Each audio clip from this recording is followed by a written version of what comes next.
God calls us to be ready in season and out of season. He calls us to seek Him consistently and constantly. He calls us to be soldiers, to stand and to fight.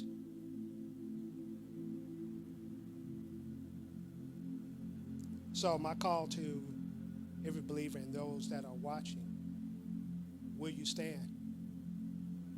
Will you fight? Will you sit down and just take a knee? Or will you stand and hear the things of God? Be the watchman on the wall. God doesn't call us to be weak or to be cowards. He calls us to be mighty in His army. I'm reminded by a particular movie that says, we come here to stand, we come here to fight.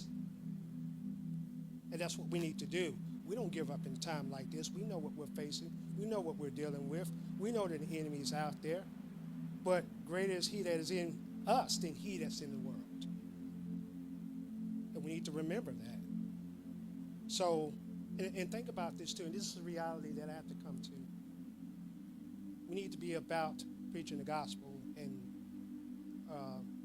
reaching the lost, because they don't have a hope. They have absolutely no idea what's in store for them if they don't come to Christ. And I'm not just talking about the things that they're going to face in this world, but facing the one who created all of this, Judgment Day. That day's going to come. And for some, it's going to come a lot sooner rather than later. We need to be out there being the hands and the feet. And I believe God has commissioned us as believers and those that are watching to do the work that He's called us to do. No, the work doesn't save us, but we come to Christ through His power of salvation. What does that mean? That means we're covered in His blood. We're washed and cleansed. And now He can do a work in us that we couldn't do before because we have His Spirit, because we've been born again. God has called us for such a time.